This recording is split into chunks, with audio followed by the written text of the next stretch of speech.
What would you say is your biggest barrier to growing your firm? Probably me. I think that everybody has things that hold them back, but that they don't necessarily know what they are.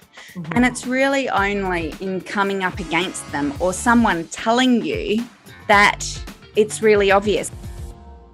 Well, peeps, I would like to welcome Sarah Bartholomews from You Legal. Welcome, Sarah. Thanks for having me. It's fabulous to have you on here. So Sarah, her firm You Legal specialises in helping medical professionals, and they are based in Adelaide and South Australia. And Sarah and I met probably about 2 years ago. Sarah's been a customer of ours, and we've worked quite closely together on her fabulous law firm.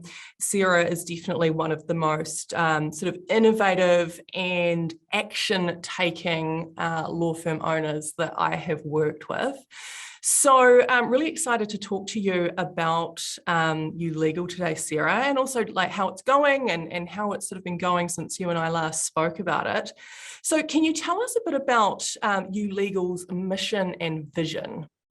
Sure. So we, as you said, work with medical professionals to protect their practice. And we do that by protecting their people, their patients, their practice and their profit, most importantly. So I guess a few years ago when I was running You Legal, we were helping corporates and basically anyone who came to us for help. And at the end of the day, it just didn't feel like it was making a difference in the world to me, which is really what I want to do. So we looked at clients that we'd helped, and we'd helped a few medical professionals along the way. And I come from a medical family. And so it was something that was important to me to protect doctors and allied health professionals because they just do the work every day of helping other people. And we felt like as a law firm, we could then be part of the ripple effect of doing good in the world. And it was really the first time since I started practicing, which is now 18 years ago, that I felt that way. And it's been such a wonderful shift for our team and our clients. We work with people we love to work with now, which wasn't always the case before. Yeah, that transition to becoming a real sort of purpose-driven business is such a breath of fresh air. It is. And what about your core values at You Legal? What are they? Now you're testing me. So one of them is love. We work with people.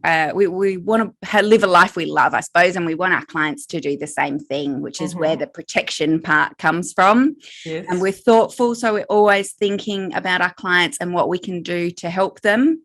This is going to be edited, isn't it? Yeah, we can definitely edit this bit. At least you've got them somewhere handy. They are just in the office across there. Fresh is one of them. So we like to come at a very traditional profession with a new way of looking at things, and we're not afraid to try things. And unstoppable is our final, but probably first one, which is we just want to get through any thing that's stopping us to help people and give them what they need within timeframes that they're looking for as well. And how do you sort of pass or share those core values and that vision and mission with your team? How do you get them excited about it? So they are on our website. They're on a poster in the office just across the corridor. And we do I do a regular newsletter to my team, and we call out the core values. So one of our team ran a marathon, and that was unstoppable, and one of them got married, and that was a real love your life moment. So those sorts of things, so that people can keep the values alive in their mind and know that if they really do something that should be called out to the rest of the team that's values aligned, that we will do that. And so tell me about your team. How big is it, and what roles do you have?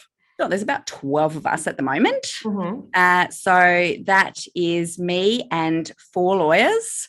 And we have a chief heart officer, and she does everything to look after our clients, our people in-house, our leads. So she practically, I suppose, is the first point of contact if someone calls us.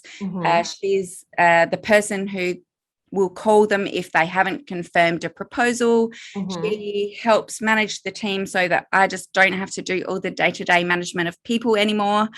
And so she's got that. She's just all heart, and her title suits her to a T. So she clocked up 1 year with us this week. So that's exciting. Big change for the business. And we've got a junior admin person who's a law student who'll do research. She's doing all our social media at the moment. And really loving having her in the office, bringing a good vibe. We've got a business improvement specialist, so she helps with all our automations, and we've recently taken on an in-house IT project officer to help get the automations up to scratch and keep working on those, doing website updates, those sorts of things. And we have a bookkeeper who's a contractor but super important part of the team, comes to all our team events. And who else? We've got a legal secretary as well who worked for Bacon and McKenzie for 18 years, and a lot of our team work remotely, so she's really thrilled to be able to work from home. And she doesn't have a partner, so having that flexibility is really important to her. Nice. And so what about your role in the business and in the team? So can you tell me a bit about that? And are you still doing legal work? So recently we took on a new lawyer in-house. So there's two of them now. They both work 3 days. And the idea of doing that was to really get me out of doing a lot more legal work. So I still do a little bit, like I'll proofread things and give people feedback, but I don't do a lot of legal work. My idea for what I want to be is more the visionary leader, where I'm not in the weeds of everything all the time, which sometimes I still feel like I am. And I think that's probably like a lawyer personality defect to a certain extent as well. Like wanting to control things and want things to be perfect and have a little meltdown if they're not. I'm not really sure how to get over that either. And so how many hours would you sort of spend working per week? I work 4 days. So I have Wednesdays off. And now one of the lawyers is in the team, and the chief heart officer is working. So if things come through, I know they'll be handled, which was always a big worry before when I did work full time. So because I just, wanted everything to be handled and quickly.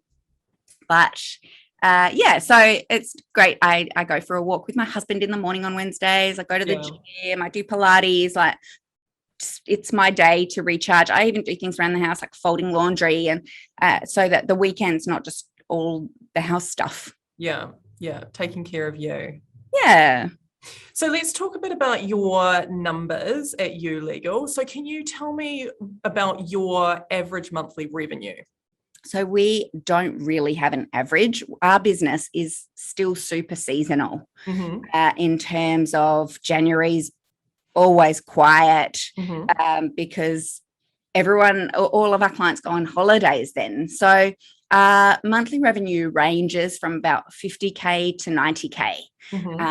And I'm like really hopeful to go more towards more 90K months. That's the aim. That's the vision. And can you see an opportunity to make that happen? Because I know what you mean. I used to have the same challenge in my law firm around, December, it was a short month, but a very busy month. And then January and February were really flat. And so it really affected cash flow over that time. And I was always super determined to sort of plug those months. So can you see an opportunity to do that with your firm? We've got a new digital marketing person who's starting later this month or later in October. I'm not sure when this will go out. Sometime. And they have worked in the health industry their whole career. And so I'm really hopeful that they will have some strategies that will help with that. So we do Facebook ads, and I think having someone who can keep the agency to task a little bit more maybe than I can, because they've got more knowledge, might really help with that and lift those down months. Yeah, absolutely. Oh, well, I look forward to hearing how you get on with that, because I think that this is a massive issue for a lot of law firm owners. So it would be good to talk about it some more at some point. What about your profit margin? So I also, as someone who loves learning, have a monthly meeting with an accountant that looks at the KPIs for my practice. And so it's not all profit margin. It's like, how long do people take to pay our bills? And this month, 10% of our sales are automated. So they've paid their bills before they even get their agreement. Yes. So that's a big win for my accounts receivable days. But and also profit, she looks at return to director investment, director kind of percentages. So not just the profit at the end of the year. So I think we were about 40% last financial year, and also paid quite a substantial dividend. And so do you pay yourself a salary as well with a payroll? Yeah. Okay. And I pay my husband one too. And so is it 40% profit after you've paid those two salaries as well? No, that's included. Okay. And how is that sort of changing over time? Is it kind of staying stable? Is it going down, up? It has been going up quite substantially. I was very hesitant to properly pay myself at the beginning, and I was reinvesting a lot back into the business and probably giving jobs to people who weren't really up to the tasks that I needed done. But it's a learning experience, and we're really dialing in on getting scorecards for everyone as part of our core process. Like, everybody has to fit into that, and I'm looking at it. It's up on my wall at the moment in post-it notes, and we do have a couple of roles that just aren't on the core process, and I'm not sure that we're a big enough business to carry those roles. Yeah. What about, can you talk a bit about your, like what you offer in terms of your legal services and solutions?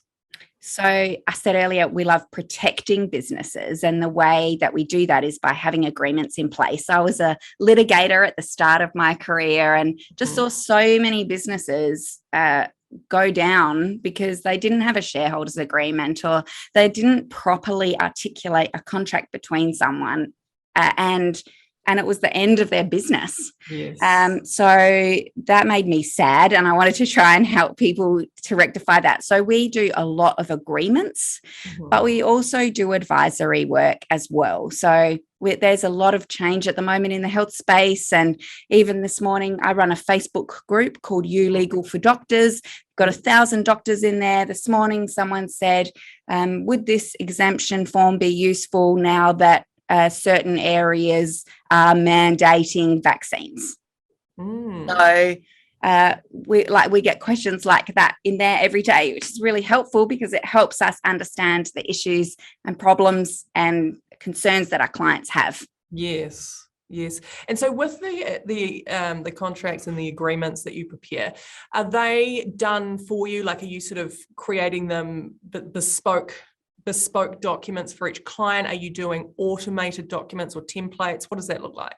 So they're automated to a certain extent, but we still have a personal touch on them. So some of our clients want to fill in an online questionnaire to be able to give us instructions or give us the information we need, we say, to try and not sound like lawyers. And then that will generate the first draft of the document. And then the lawyer will go through that and make sure that it's right and put potentially right questions within it. And then it goes to the client to look at. And then they book in a call to talk about it. And if any changes need to be made, we do that. Because our clients are doctors, they really like to understand everything. And so we want to help educate them as well, because it helps them stop making mistakes in the future. So that's how we do it. And we've put that as our method on our website as well, because some people who haven't worked with lawyers are really afraid to. It takes a big leap of faith to buy something that's $2,000 or $3,000 from a website, not just a top that you can return and get a store credit for. So we're really interested in building that trust as well. And so how do you find your clients, or how do you get them? They come through a number of ways. So I do regular webinars, and we do ads to the webinars, and they happen kind of monthly at the moment. And are they live? Are you doing them live? I do them all live. Yeah. We, as you probably know, we do all ours live as well. And everyone's always like, why don't you automate them? And we're like, we've tried it. It's just not as effective for us anyway. I know they work very well for other people, but yeah. And how do you present the webinars? At the moment, it's all me. Yes. Yeah. And do you enjoy that? I love it. Good. Nice. And so you do webinars, and what else? We have a lot of partners who are accountants or other lawyers that refer work to us because of our specialist area now. So I wrote a book called Growing a Medical Practice from Frustration to a High Performance Business in 2018, and updated it last year with the changes that have been brought in with COVID for telehealth, remote work, those sorts of things. And so often people buy the book or get given the book and come through the book, or they come through their accountant or another doctor that we've worked with. Right. And so just in terms of your niche or your ideal client, so you mentioned at the start that you used to work with all sorts of corporates and other types of businesses, but then you niched into helping medical professionals. So why or how did you decide to make that change and to niche down like that? We did a corporate transaction, which was a sale of a business, which we'd been working with for years. And it was from an Australian company to a publicly listed US company. And it was $500 million Australian dollar transaction. And it took a year. And there were calls all times of the day and night. So even though I felt like I'm living the dream because I'm working flexibly, the reality was I wasn't. I was at the beck and call of these big corporate clients, and they were creating things essentially that turn into landfill. Right. And so it was after that where the whole team were exhausted, and we'd just been running around chasing our tails for a year, and we thought, like, there's got to be a better way to practice law, and there's got to be a better way to make a difference in the world. And it's really that moment that was such a transition for us. And was it hard? Were you worried when you made the decision to niche down that you would lose clients and revenue? Yep. It's taken me 4 years. Even now we're kind of re-looking at our website, and we're just really going to go after the niche in it and not worry so much about other clients. Yeah, great. Because I don't know, it's scary. Yeah. And how do you overcome that or deal with that? I don't know if I do. Like, our chief art officer is still saying, I think we should have 2 websites, one for the doctors and one for everyone else. And I was like, I know, and I kind of agree because I'm scared. But we've got to go all in or not. Yeah. Go hard or go home. Exactly. Yeah. Oh, good on you. What would you say has been your most effective growth strategy to date?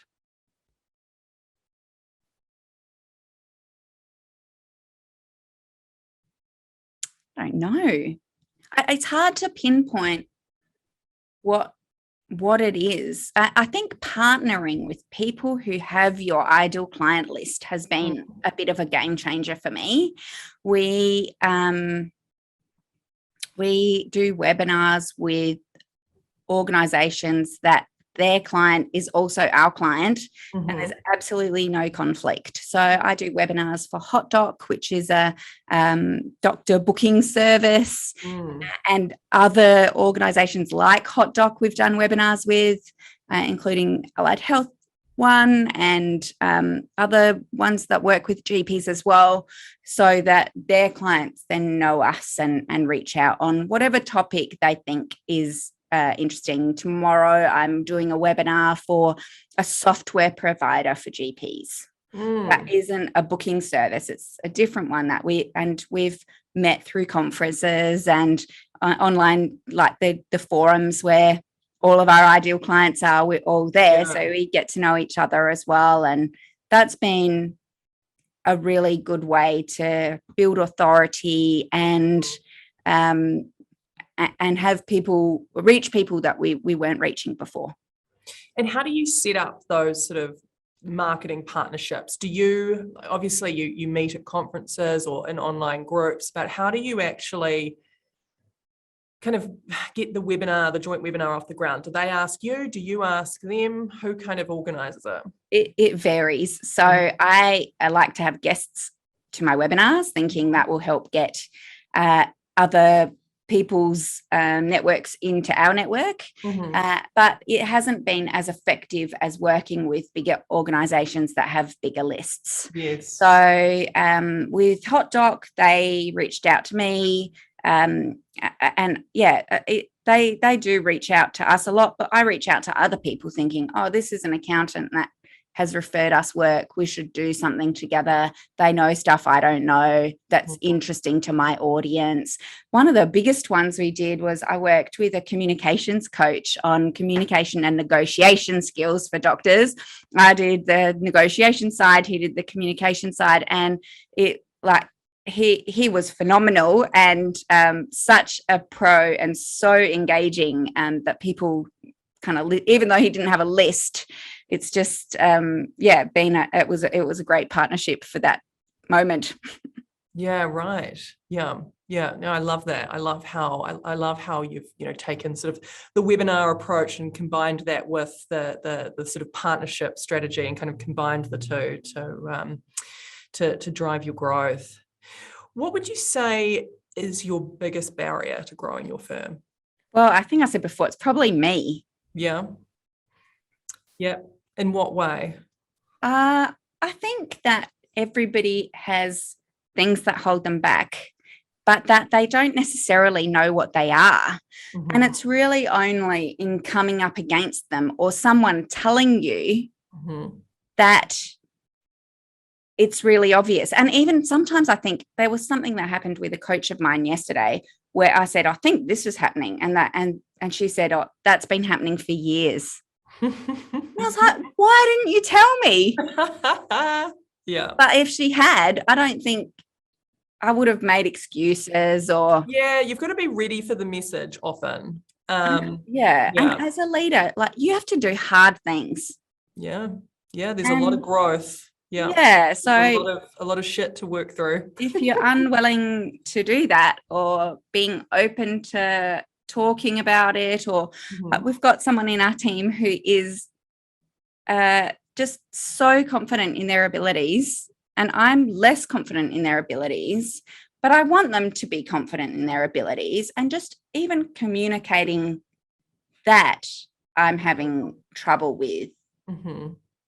Just trying to find out what their actual strengths are versus what they think they are, to make the most of them in the business. Yes. And so how do you sort of overcome this? Is it about working with coaches, or is it about, I don't know, giving yourself space to think through exercise or meditation? What is it for you? I work with a few different coaches in different areas of my life as well. So the one yesterday, I have business, personal, family, and we talk about all those three headings. And I do quite a lot of exercise. I'm not sure if I use that time particularly to think.